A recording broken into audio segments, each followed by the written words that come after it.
முதலமைச்சரின் காலை உணவு திட்டம். இத்திட்டத்தால் குழந்தைகளின் வருகை அதிகரித்துள்ளது, கற்றல் திறன் மேம்பட்டுள்ளது. 19.34 லட்சம் மாணவர்கள் பயனிடும் இத்திட்டத்திற்கென கடந்த 4 ஆண்டுகளில் 1884 கோடி ரூபாய் செலவிடப்பட்டுள்ளது. பெற்றோரை இழந்த குழந்தைகளை அரவணைத்து பாதுகாத்திடும் வகையிலும் அக்குழந்தைகள் இடைநிற்றல் இன்றி 18 வயது வரையிலான பள்ளி படிப்பினை தொடர மாதம் 2000 ரூபாய் வழங்கும் அன்புக்கரங்கள் திட்டத்தின் கீழ் இதுவரை 10,637 குழந்தைகள் பயன்பெற்று வருகின்றனர். குழந்தைகள் நலன். கல்வி பெற துடிப்போருக்கு அவர்கள் ஏழை என்பதால் கல்வி தடைபடாமல் இருக்க ஏற்பாடு செய்ய வேண்டியது நல்லெண்ணம் உடையோரின் கடமையாகும் எனும் பேரறிஞர் அண்ணாவின் கருத்தை சிந்தையில் தாங்கி செயல்படுகிறது இந்த அரசு. குடும்ப சூழல் காரணமாக அதிகாலையில் பள்ளி குழந்தைகளுக்கு உணவிட இயலாத ஏழை எளிய தாய்மார்களின் துயரம் துடைத்து கனவுகள் நிரம்பிய நெஞ்சுடன் கல்விச்சாலையில் அடியெடுத்து வைக்கும் அவர்தம் குழந்தைகள் பசித்த வயிற்றுடன் பாடம் படிக்க வரும் நிலையினை மாற்றி பசி நீங்கி ஊட்டம் பெற்று உற்சாகத்துடன் பயின்றிட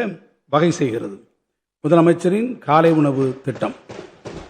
இத்திட்டத்தால் குழந்தைகளின் வருகை அதிகரித்துள்ளது, கற்றல் திறன் மேம்பட்டுள்ளது. 19.34 லட்சம் மாணவர்கள் பயனிடும் இத்திட்டத்திற்கென கடந்த 4 ஆண்டுகளில் 1884 கோடி ரூபாய் செலவிடப்பட்டுள்ளது.